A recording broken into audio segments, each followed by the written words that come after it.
Prince தனது அப்பா முரளியின் கடைசி தருணம் குறித்து பேசிய அதர்வா எமோஷனல் பேச்சு என்னன்னு பார்க்கலாம் வாங்க. தென்னிந்திய சினிமாவின் 80 மற்றும் 90களில் கலக்கிய பலர் இப்போது நடிக்கிறார்கள்.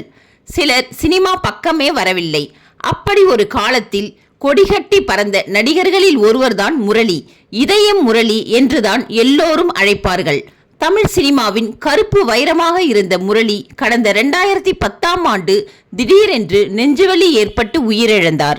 ஷோபா என்பவரை திருமணம் செய்த முரளிக்கு அதர்வா, ஆகாஷ் என்ற மகன்களும் காவ்யா என்ற மகளும் உள்ளனர். அதர்வா கடந்த 2010ஆம் ஆண்டு பானா காத்தாடி படம் மூலம் சினிமாவில் அறிமுகமாகி நடித்து வருகிறார். ஆனால் இதுவரை சரியான ஹிட் பெறவில்லை. இந்த நிலையில் முரளியின் இளைய மகன் ஆகாஷ் விஷ்ணுவர்தன் இயக்கத்தில் உருவாகியுள்ள நேசப்பாயா படத்தில் நடித்துள்ளார். அதத்தி நாயகியாக நடித்துள்ள இப்படத்திற்கு யுவன் சங்கர் ராஜா தான் இசை. இப்படத்தின் ஃபர்ஸ்ட் லுக் விழாவில் நடிகர் அதர்வா பேசும்போது, இந்த நாள் என்னுடைய குடும்பத்திற்கு ரொம்ப சந்தோஷமான நாள். நான் சினிமாவில் அறிமுகம் ஆன போது என்னுடைய அப்பா முரளி இருந்தார்.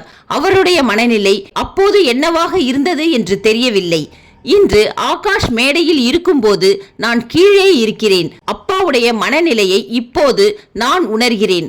அப்பா இருந்தபோது என்னுடைய வீட்டில் எல்லோரும் உடைந்து போய்விட்டோம். அப்போது ஆகாஷ் சின்ன பையன். அவனுக்கு அப்போது என்ன நடக்கிறது என்று புரிகிறதா இல்லையா என தெரியவில்லை. அவன் முன் அழக்கூடாது என்று இருந்தேன். ஆனால் ஒரு கட்டத்தில் உடைந்து அழுதுவிட்டேன்.